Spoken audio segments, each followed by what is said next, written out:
So it stole my bin.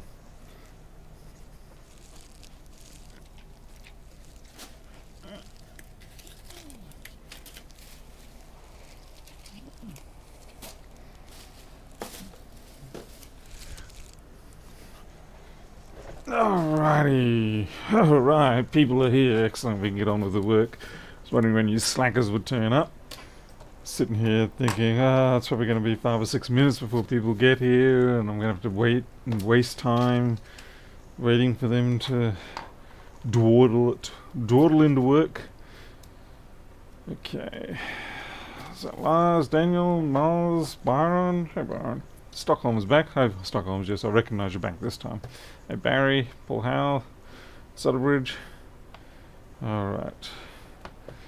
Now let's see how many people I can trigger with my video title today.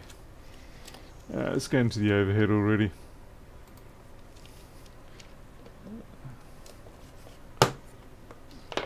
Okay. Doo -doo -doo.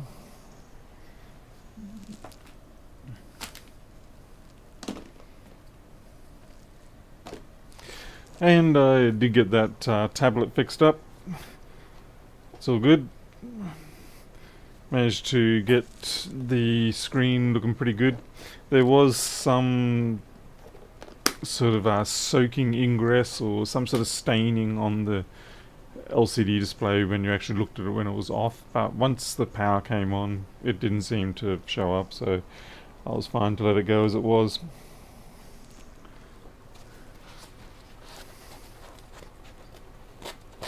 But yeah, the iPad's all good. So. Alright, so we've got a 1466, which we all know are excellent MacBooks. Now on the other hand, I had a PC HP 250G6, and that thing was a piece of junk. I fixed it up. It had a bad hard drive in it, and the plastic standoffs for the hinges are broken, so the old JB World came into use there. There was also a little bit of super gluing and bicarb soda reinforcement going on. It'll do the job for another year. Get the person through school. They're just built so flimsy though. Agreeably they are, yeah, they're $500 laptops, they're not. You can't compare with a $1,200 laptop. Yeah, that's not being fair.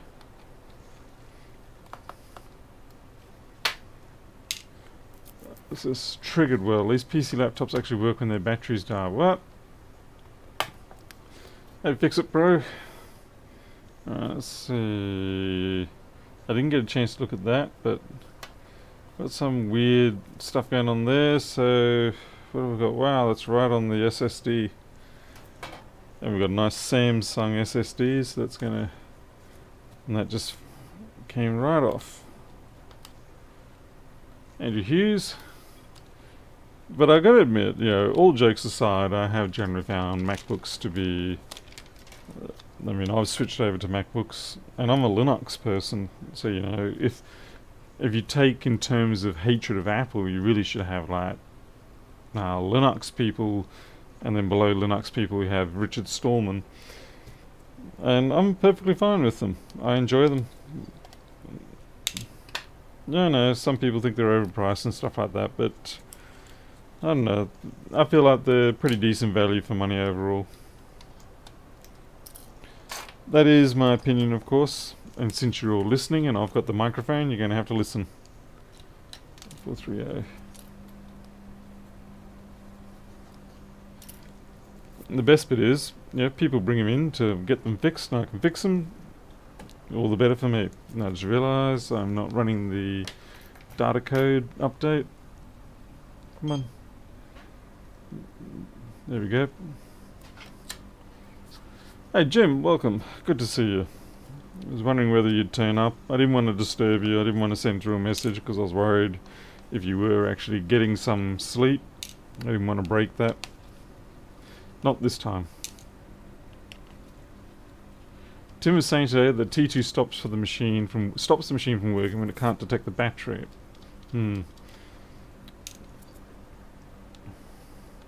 Interesting. I think you'll find that the Intel-based T2 systems will probably end up being some of the least well-regarded machines that Apple has produced over time. But things like the 1466, the 1502, the 1398, yeah, they're going to be well regarded. 1708 to a lesser degree. But I think the new M1 series that's coming, yeah, the M1 powered series, I think they'll end up being good laptops as well. Let's see. Why am I just digging into this?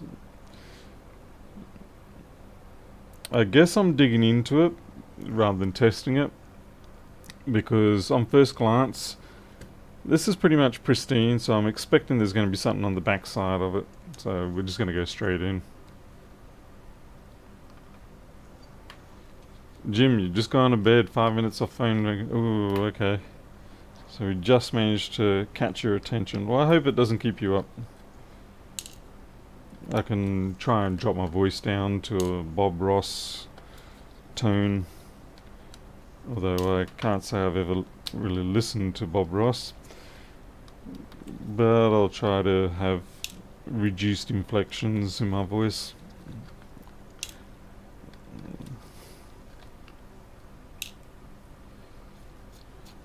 Hey Ed, welcome back.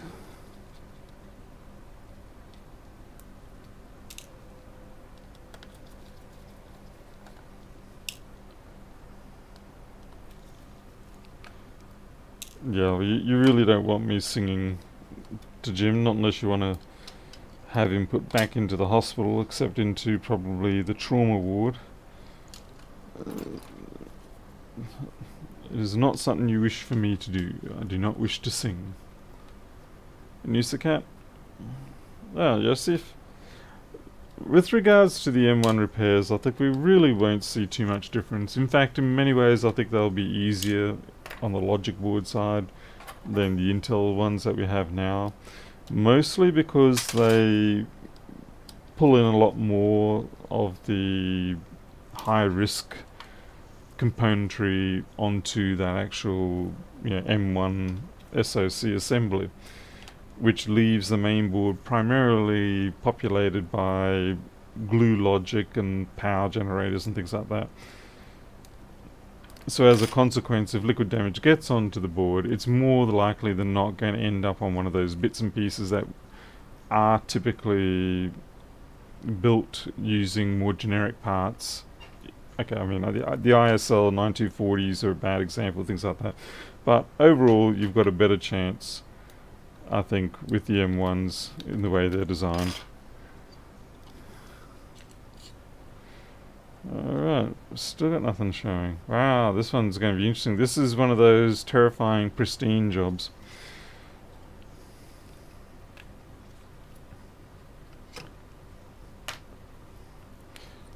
Crazy J. So what did you find? Did you find something, or are you saying that there's basically nothing useful out there?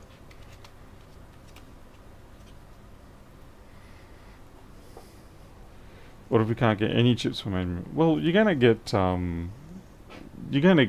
donor boards, and there's still always gonna be resistors and capacitors and diodes and transistors, all that sort of stuff. But when you think about it, a good portion of the repairs we do usually are, in terms of liquid damage, just replacing resistors, caps and traces. Agreeably, we often do replace chips as well, but a lot of the time they are fairly common chips. So, Yosef, yeah, that's essentially it. Barring the actual M1, I think everything else should be pretty much okay. I don't anticipate major. Why is my switching system not showing? Let's see. Time for me to go find out why my switching software did not switch. Did I reboot?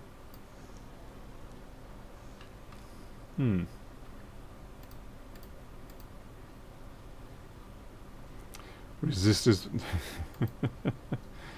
Yeah, I don't think so. And I know you know that they're not going to do that.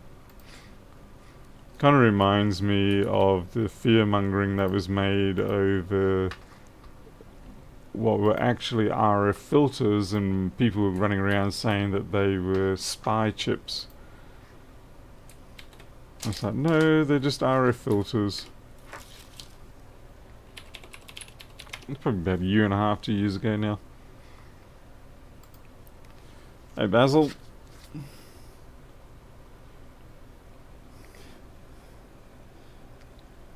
Yeah, Crazy J, one thing that most programmers generally are highly disinclined to do is just take someone else's code and stitch it together or work on someone else's code.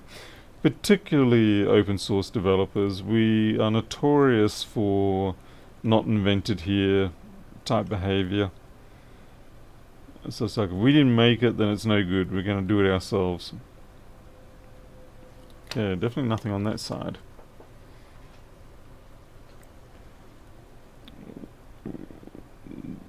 Which is actually interesting to me that I picked up. Hello, Ant. Oh, more bugs. It's interesting to me that I picked up on Open Board View originally, because that was essentially, it was pretty much the antithesis of my normal behavior. Oh man, this is going to be one of the, this better be a fat short somewhere. Fat, oh, corrosion under the SMC, really? Yeah, joy.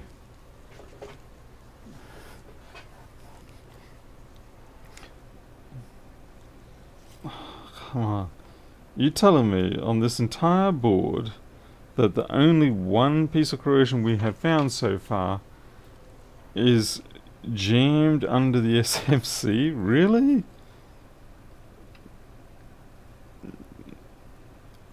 What are the chances of that? I mean, surely you would anticipate there's got to be some other corrosion somewhere. But as we look around, it feels like a futile exercise. It seems we have only that teeny smidge on the SMC.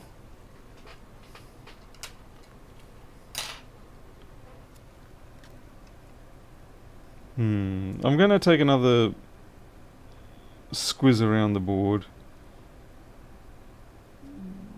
I just find that amazing. It's a good example of how you don't have to have an inundation of liquid on the board in order to induce a fault. You know, it can just be a sniped spot. And in this case, that's exactly what we have. We have a sniped SMC.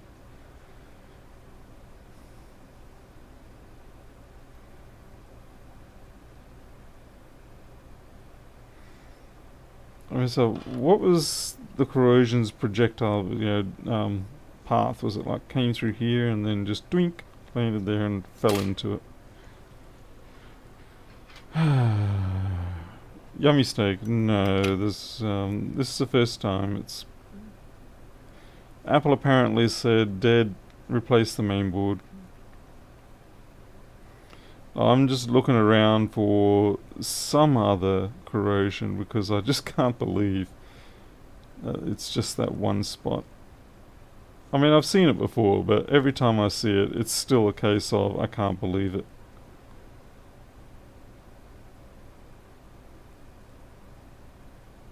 Everything else is pristine. This is why you gotta have microscopes. You would not have picked that up otherwise.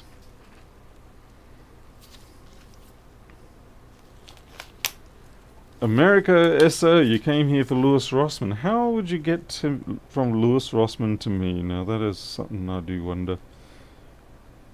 But welcome, nonetheless, from the southern hemisphere side of the planet, where we say words properly, like solder, neighbor, honor. Let's see, there's you in honor over here, and that's why we're better people, because we understand that we are in honor. as opposed to over other places where they've just cut you out. And we say aluminium, which I know is technically actually not the correct term, but we do prefer to say aluminium. Hey JCT.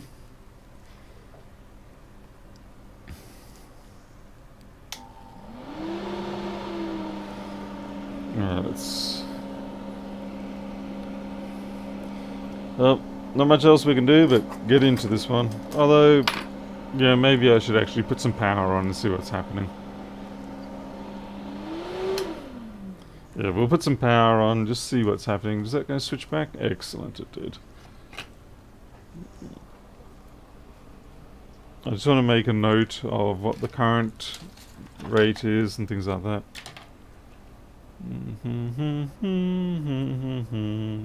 Oh, I can get a hell.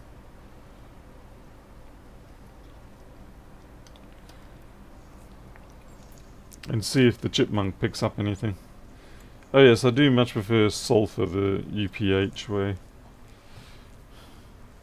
It feels so much more satisfying to die from sulfur poisoning that way. SMC reflow should be enough. I know not to fall for that trap. I know not to fall for that trap. At the very least I will re-bowl it. But a reflow, I'm not going there. A reflow is... it's kind of like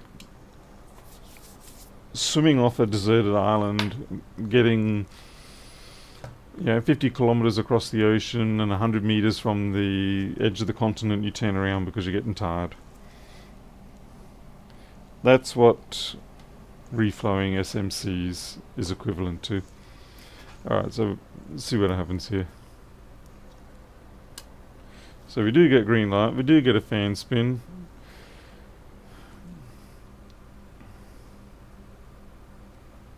And we will probably get a green blink. Come on, green blink for me. Either that or it's just been held in SMC reset state. Oh, there we go, green blink. This is actually working perfectly fine. But that is because of transit shifting. So when people send me machines and they send them as dead and they get here and they're working, then 99% of the time you can be pretty sure it's a corrosion fault. And what happens is in the transit process it causes that corrosion to crack and break away. And then all of a sudden things start working. The opposite can also occur, which usually happens when I'm sending something back to someone. It's like it works perfectly fine here, it gets to them and it no longer works. That's very annoying when that happens. Anyway, we are going to take this SMC off and we are going to reball the SMC with some nice leaded balls.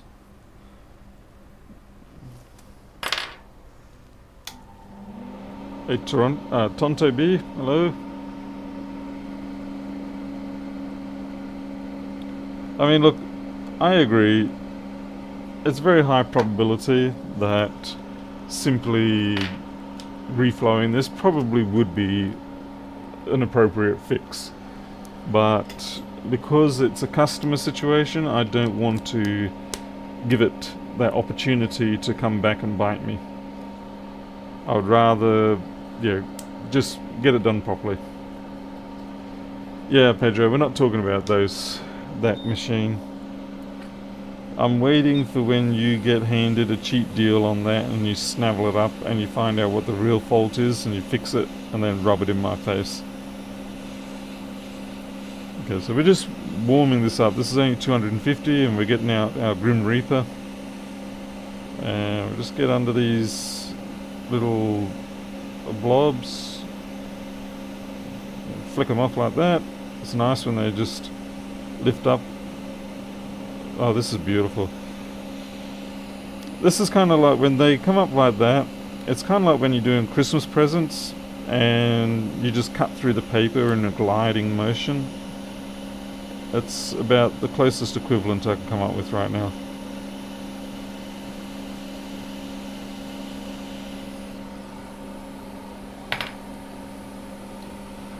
Andrew, yeah, we'll have a look at what the chip is like when I take it off. If I can see any... If I can see any of that sort of delamination going on, I'll probably refrain from keeping it. I'll have a look. I'll probably do it with a little bit more flux.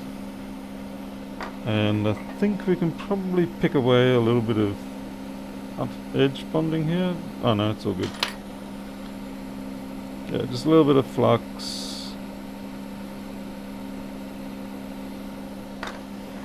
There's a bit dodgy there, but anyway.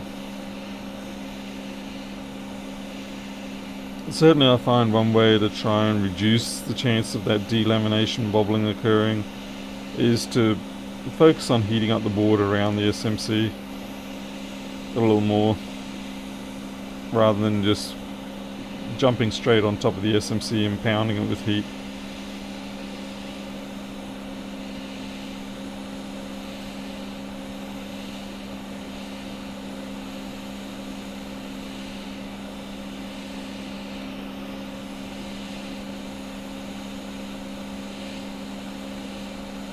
I mean, at some point you have to get at it, but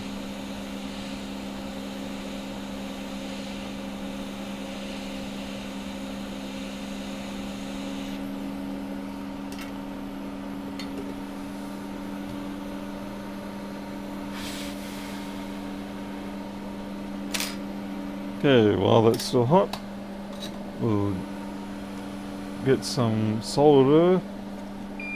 Come on, solder. Oh yeah.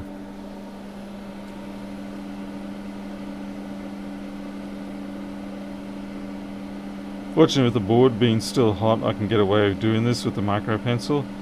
If the board was cold, there's no way this would happen. What you'd end up with is a nice blob of solder in the middle of the SMC. Okay, that's phase one, and now we do the hot air wick to get rid of that solder we put down. Now the reason why we did this in the first place is that it lets us change the lead-free solder that's on those pads over to leaded solder in terms of tinning it. So now we should basically have tinned, the pads should now be tinned with leaded solder. And they should be flat. Okay.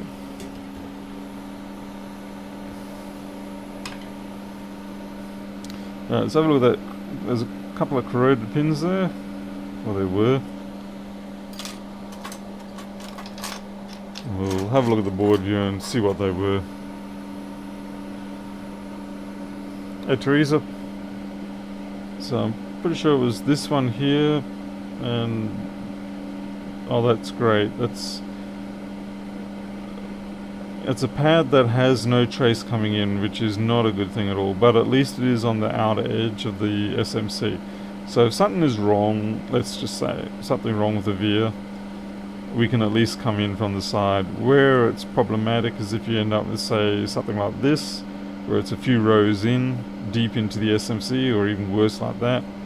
And if something goes wrong, you're going to have a fun time routing that through. Anyway, we'll see what this pad was for. 1, 2, 3, 4, 5, 6th from the bottom.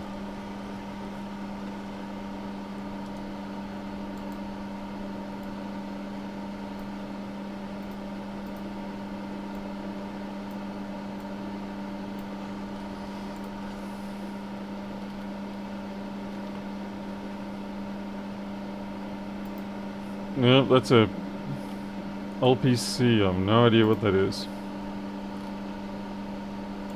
And looks like whatever it is just being pulled high. LPC. No idea. Where else does it go?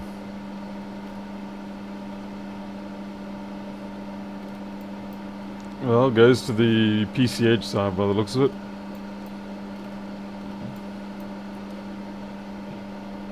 SMC S4, wake source enabled, that could have done it, or SMC Extel. So it could have been messing with the crystal, or it could have been messing with the wake source enabled.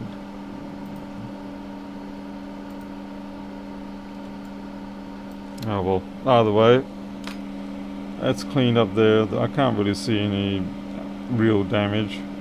So we'll put that board aside and we'll now focus on the SMC.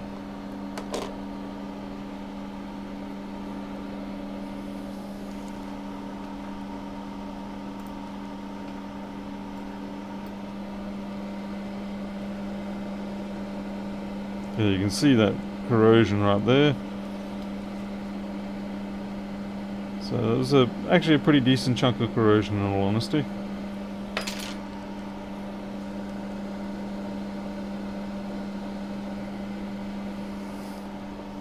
Alright, let's get the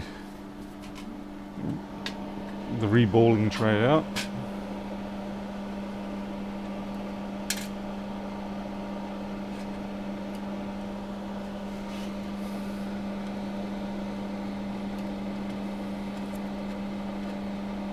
So you're the wrong size? Of course you're the wrong size. Here we go, here's the one that we need. So the first thing we're going to do is clean up the chip, get it ready to be reballed. I would not have liked to have reflowed that. If I reflowed that, I'd be pretty sure that it wouldn't have actually cleared up properly.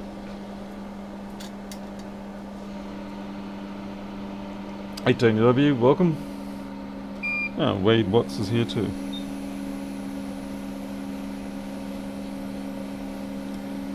I'm just heating up the SMC a bit. Make it easier for me to put the micro pencil across it. The other nice thing is this particular board holder, or this chip holder, the synthetic rock that they're made out of does tend to hold a reasonable amount of heat. So it stops everything going cold on you straight away.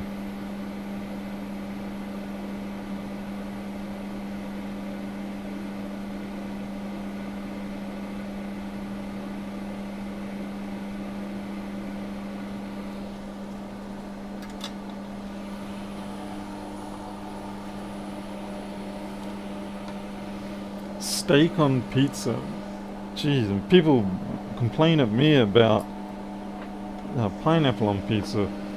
What's the world coming to?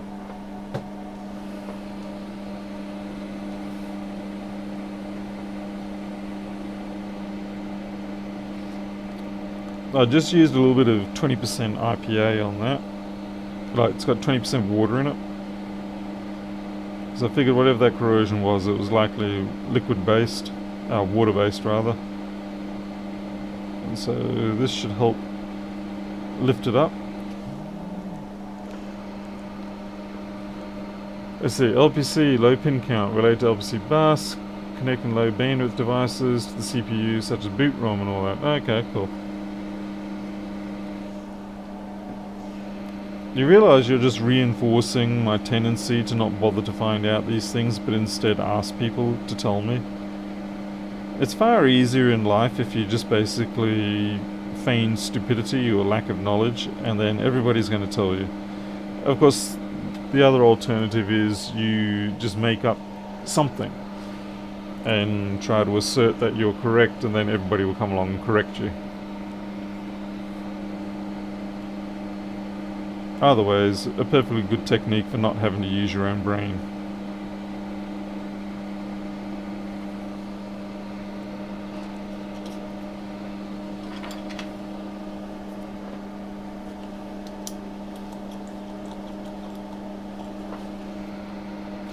Tuner. ThinkPads are superior. Yeah, I've had a few, and I'm still happier with my MacBooks. I've had quite a few PCs in my time. More than I've had... No, don't say that, Paul. So I was going to go down a path I shouldn't go.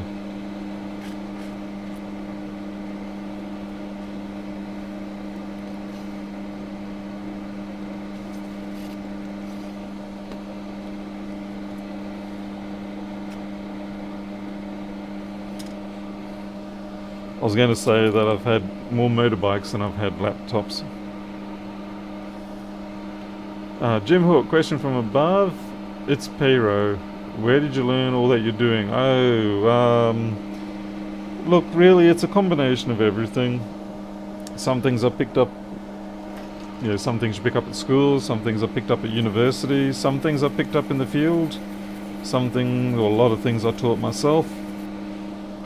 I don't think there's any single reference that you can say contributed to everything. It's more of just picking it up from everywhere and just keep working at it, keep practicing, keep learning. Definitely keep learning. I mean, there are things that I learned, like yesterday. I found out that I could, or was it this morning? I found out that I could add vendor and product IDs to a USB serial port drive without having to actually rebuild the driver for Linux. But of course it's not a permanent solution, but it did work and it would have saved me a bit of grief. So yeah, every day learning something new. But definitely I wouldn't be able to attribute my learning to any one particular source. Hey, John White. Yesterday you found out not to use sponges that people on the internet said use. Yep, there's that too. Yep. Fortunately, nothing bad happened on that. And the screen was perfectly fine today. I did end up... what did I buy? People are going to have an absolute nightmare when I show this, but I ended up just buying these wipes. And they're that sort of porous,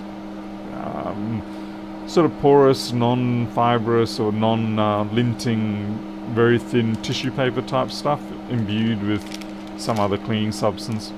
But that worked to get the bulk of the streaking off, and then I finished off with a dry, the dry multi, what do they call them? Those fiber cloths.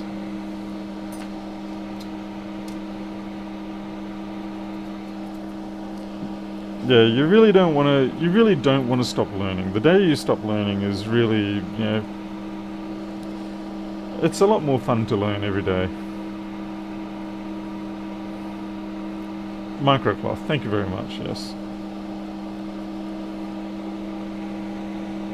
And it doesn't have to be a big thing. It's more of a habit development. You get into the habit of expecting to learn something each day, or sometimes it's just simply watching a new YouTube video or going one extra page in Wikipedia.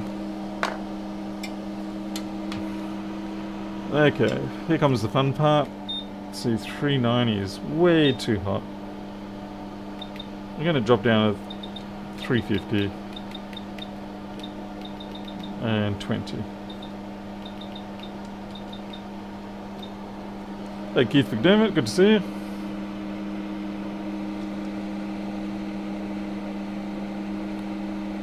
I'd say the hardest thing with learning is having to accept that you can be wrong in the past. Mostly because a lot of people put a lot of carry a high value on the investment of what they've already learned, and they sort of feel, because they usually, how can I say this, you get people who will make very strong stances based on what they feel are current facts. And because they make such a strong stance, it's kind of like betting your house on what you say, that they basically, when they find out that they're wrong, it's very difficult to give up that position, because you sort of bet the whole house on it and you kind of have to try and bluff your way out. And that just leads to all manner of trouble.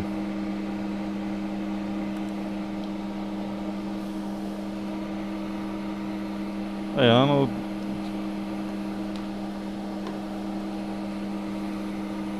And what doesn't help is that we now have this behavior, particularly online, where if someone actually does find out that they're wrong, then you have this whole community just piling on top of them, make them feel pretty rotten bad about it, you know. So instead of sort of congratulating them or encouraging them to be happy about the fact that they've learned something, people just demonize people for it. So it's like, well, you're not going to win either way, so you may as well keep betting the house. What's that? Cognitive dissonance, which I can't even pronounce properly. And it's very unfortunate. It basically just ends up seemingly retarding society in general. Oh, hello. Hey. Do I want any food? I probably won't do the chicken and chips because it's too late. Right. But did you want bacon and eggs later, or did you want to toast them now? Bacon and eggs, or what'd you say? Toasted what? Toasted. I'll probably go toasty. So do you want to boil the chicken? Yeah. I mean, I'll make it, because I'll probably be about another. Okay, I'll boil it because I've got a few other things Yeah. left. Okay. So you want chicken? Yeah, I'll probably think. Yeah. We'll probably have the pork tomorrow, or something, or tonight. Yeah. Sorry, discussing important things there. Essential items in life. Oh, I won't be having a toasty right now. Your mistake, you're just not going to leave that alone, are you? Anyway, right. So, next step here is that's right, we put IPA onto there. We drop a reasonable number of balls on there.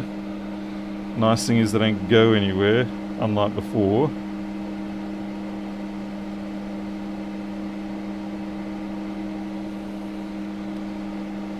Oops, kind of banged that around a little bit.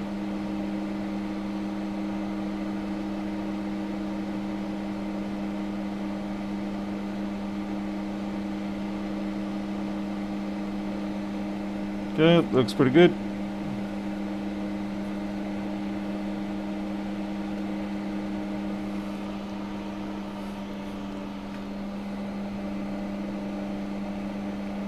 What we're going to do is we just bring this up to deforming temperature.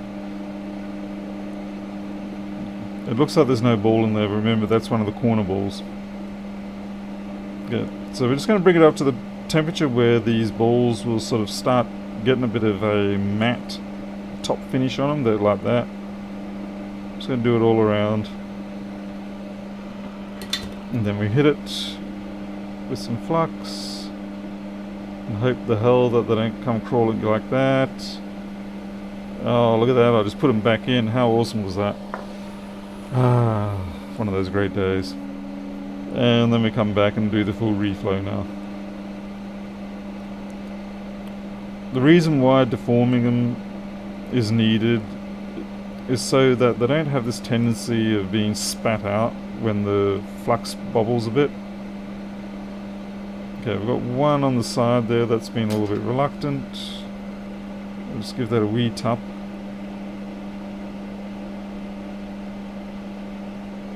Try that again. Looks good. A few more runs. Okay, we're good.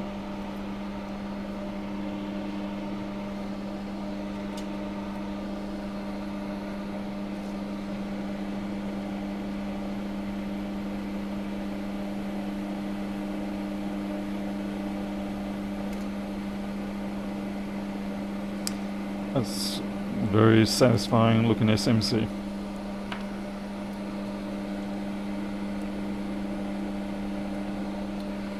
And for those who prefer to use paste, then yeah, by all means use paste. I'm not telling you not to. I used to use paste all the time, but then I found I actually had a preference for using balls for these larger ball scenarios.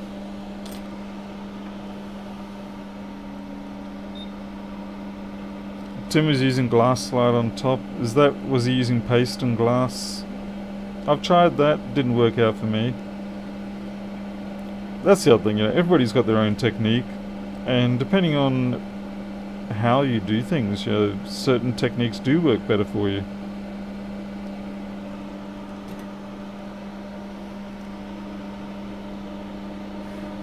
Except you don't want to be hearing that cracking sound. Oh, like, yeah, oh yeah, yeah.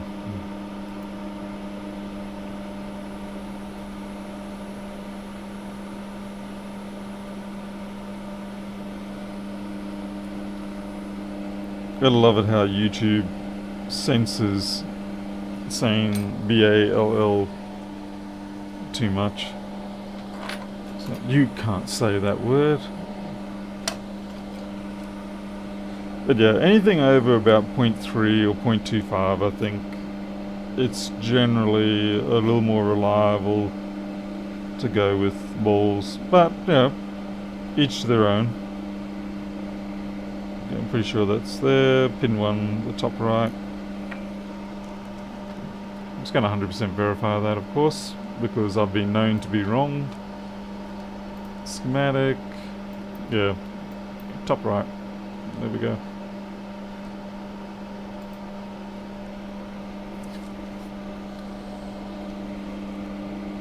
And a little bit of flux. We don't want too much. Too much flux around here will tend to make the chip just surf a wave of hot flux off the edge of the board. We really don't want that.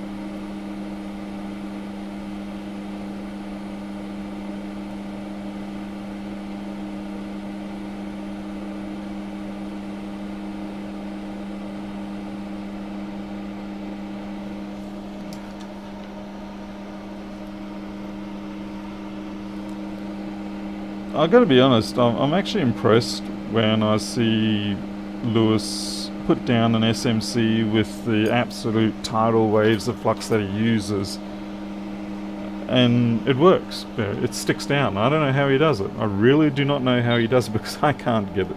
It doesn't work for me when I do that. It must be an angle thing or something, I'm not sure. Maybe he's using 45-degree angle nozzles, which, for the record, I hate. I like the idea of the angled nozzle, but I don't like the way that they construct them. Because all they do is they just put the pipe in directly at 45-degree interface, so you end up with this oval cross section. Whereas what I want is to be like what we already have, with a longer snout and then properly pipe bent to 45 degrees or 30 degrees. Here we go, we're starting to do our slide. It's not quite there yet. Okay, we're about there now. That's good. He stopped using so much flux since it became expensive. I think he's probably just got so many people there at his office. He's encouraging them all to use so much flux, and it's like, wait a second, this is costing us a lot of money.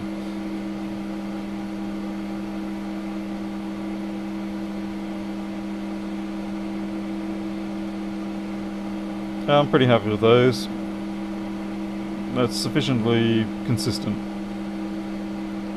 One thing I do need to check, and what I should have checked before I put this SMC down, was are those bonding grid wires clear of trash? And the answer is maybe not. See how on the edge there, we've still got the remnants of the corrosion? Unfortunately, that's not too bad, so we can actually get away with that. We'll just clean that up and it'll be okay. But we have had a job in the past where everything looked perfectly clean, but it ended up there was just these 2 or 3 little, whatever they are, grid wires or whatever on through that assembly, and they were corroded, and it was so the corrosion was actually on the inside of the SMC.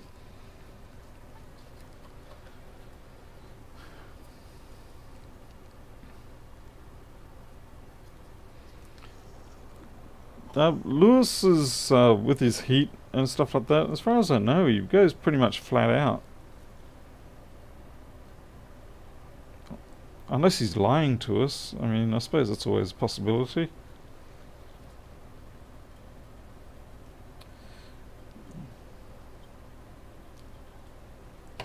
Well, the main thing is here is that we end up with a laptop that's still working. Because it came here working, we want it to remain working. And this will obviously require somewhat extensive testing to be sure that it does not fail prematurely. Let's give it a preliminary test. I don't know why I bother with the fan, because the Chipmunk really does do the job of the fan and a voltmeter in one. What is going on? Why didn't that switch off? It's weird. I must have a magnet somewhere on my microscope stand because it's messing with things.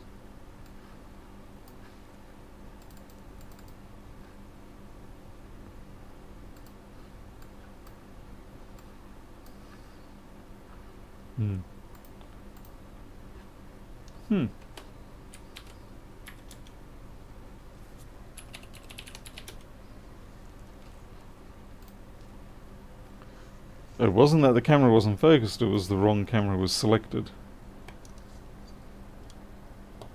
Because normally the compass auto switcher should pick up that the microscope has been swung away from the bench. But it didn't that time.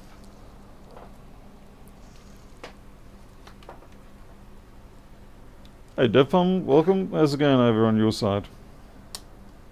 Alright, let's see what we got. 400, 500. Okay, so that's about right. A little bit of a jumpy jump up there, but settles back down to 450, should be good. As long as we get the green blink.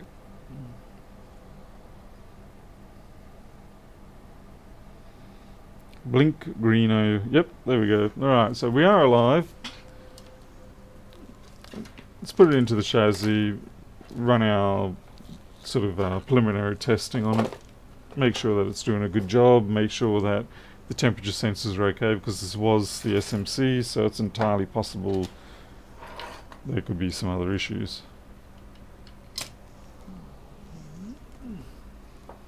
Hey James Ewing, how are you, good sir?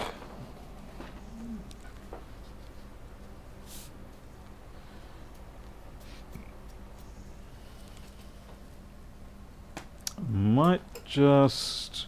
I'm going to use one of my screen assemblies. I don't like using the customer's screen assembly when the board has flux on it, because I'm always worried that I'm going to end up dripping flux on somewhere onto their board, and that's a little bit of a disservice to them. Okay, that's theirs.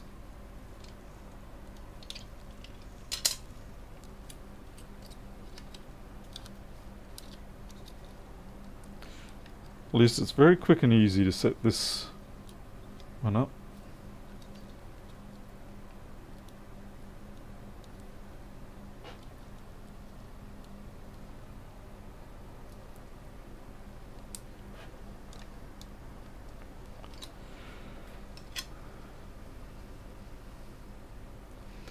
Let's see, one new me. Watched videos of multimedia today and followed along with my cheap one. It did not stick it in the main socket though. Yeah, I've actually never been all that confident around mains equipment. I mean, in Australia here, if you mess it up, of course that's a nice, pleasant 230 volts into your body. I have often considered signing up for a course on, learning more about household electrics, but I don't think that's a course that they typically would offer here in Australia, because they really don't want, well, it's illegal for people to work on or even really deal with their household electrics.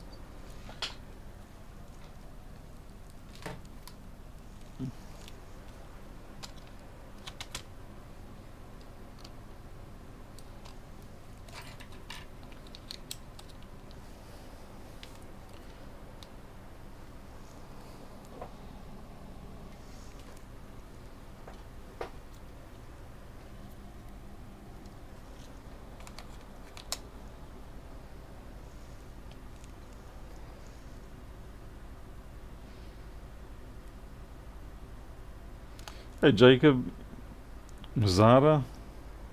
I hope I didn't ruin your name then. Okay.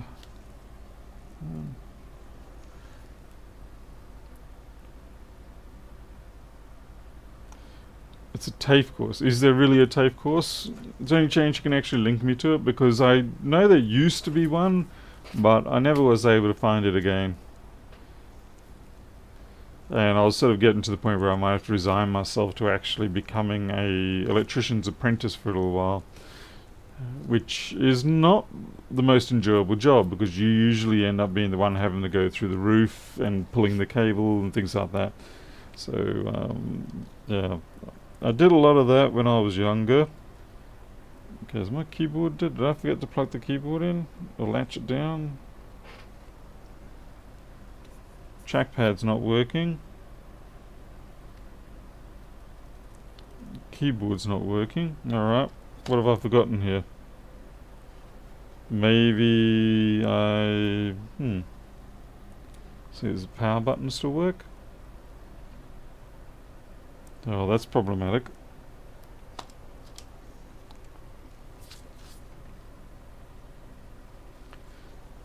MALS, you quit your refrigeration apprenticeship. Why did you do that? I'm sure you have your reasons.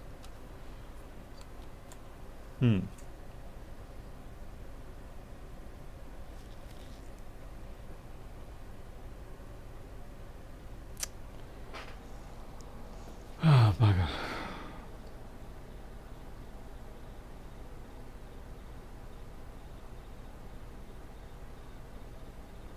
Yeah, Barry, Apple did say that. Yep. Now, okay, I might stick into another chassis just in case something's amiss with this. Maybe I'll swap that around. But I do wonder if the SMC is actually faulty.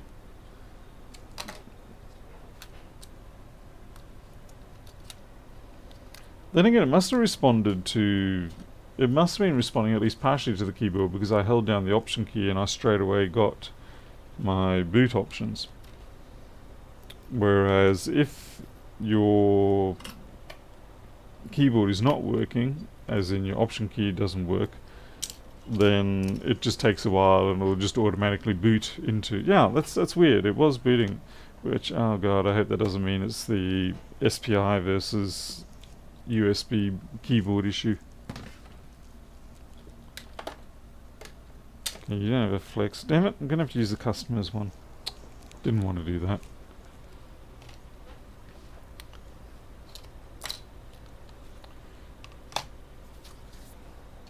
It could have been a dud pin, we'll find out.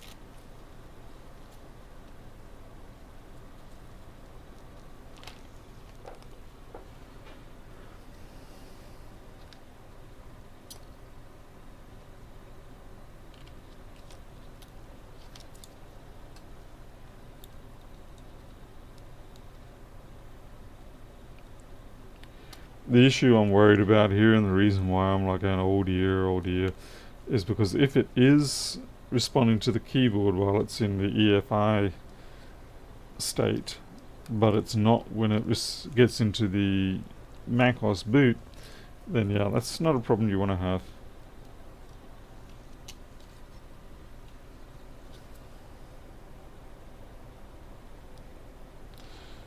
I'll be honest, worst case scenario, I'll just switch the board around. I mean, I've got quite a number of boards spare that I can use. Probably getting to the point where I should start using them. The only downside is, of course, when you do that, you have to, redo the serial number so you match up with the old one, preferably. Hey, new blue sky. New blue blah blah blah. Cannot speak. Let's see, we've got everything. I want the battery attached because I want to make sure that it's charging and everything. Okay.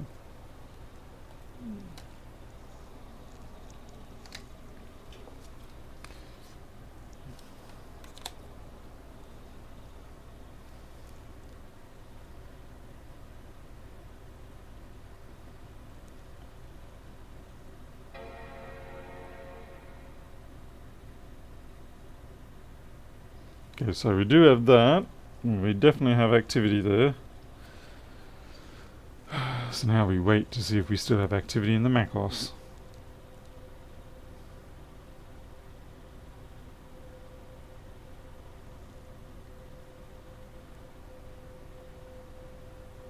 A3X.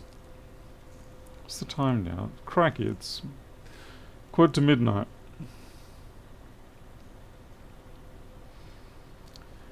Steve, I mean, it's not a major issue, but it is still, it's another. Okay, we've got keyboard, well, it must have just been that other chassis, so thank goodness for that. Thank goodness. Yeah, Jim's still with us. Sorry, Jim, I sort of half the time expect you to just silently go to sleep. Not in a bad way, I just mean I don't expect you to produce a lot of fanfare when you depart from the chat.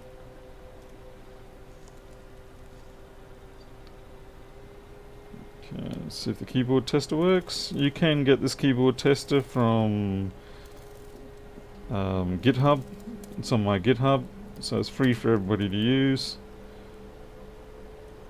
Okay, that's good. It is different to the one that macOS provides you with. This one allows you to pick up stuck keys or keys that are very slow to respond or non-responsive keys, and visually it's a lot quicker to be able to see what is being what's not working.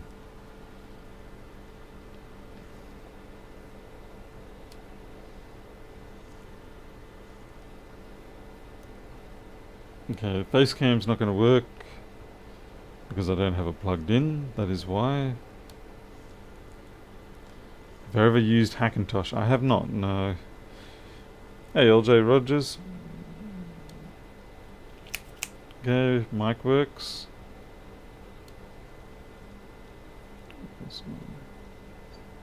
Wi-Fi works. Let's bring up the temperatures. Battery charging is working. So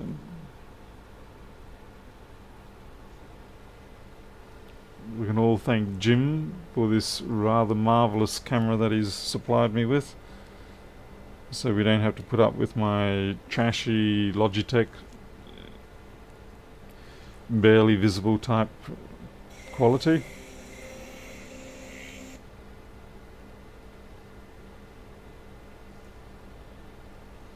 Yeah, it can go much further, Pedro. Let's see how far we can go.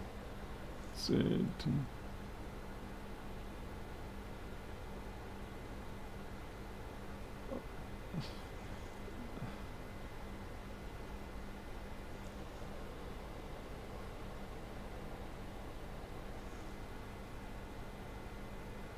That's pretty damn good. You can almost see the actual individual pixels.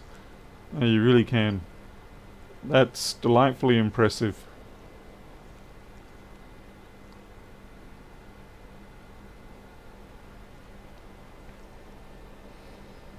Certainly an excellent choice.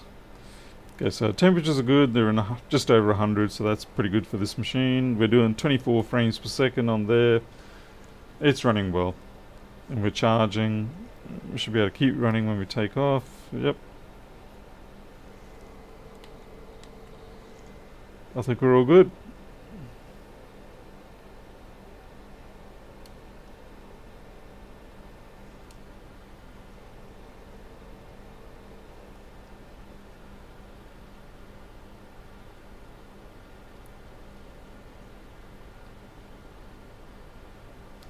Okay, the sleep, yep, that's a good point to bring up. I do usually do that test.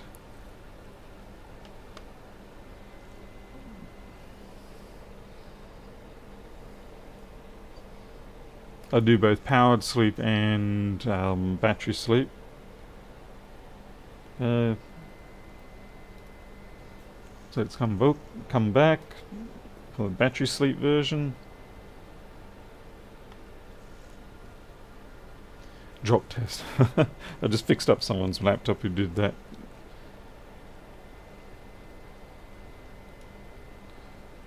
Okay. Can't complain. Shut down.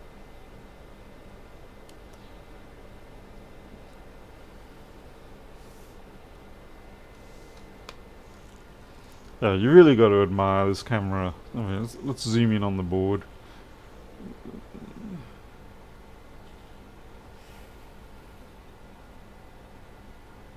Too far.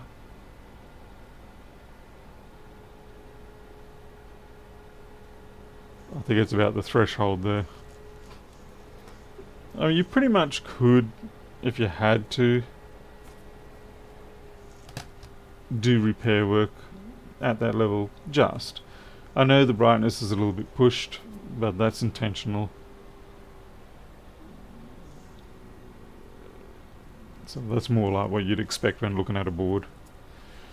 Warren, the iPad's all good. It's back together. I gave the glass a clean down with these things. They're just kind of like that open pore, non-fiber type wipe, and that got most of the scum off. And then I did the final dry off with a couple of microfiber cloths. Pretty nice and lush. So yeah, it worked out. It's all running now. Just gotta wait for the person to pick it back up. Can ditch the scope? Yeah, I don't think so. Yeah. You really do still want your scope. But this is really nice if you just want to sort of point out things. I would say what you see on there would be 25% better than what I can see visually. So it's a nice thing if you want to be able to show something a little more, or if I've got to work on it from above rather than under the microscope.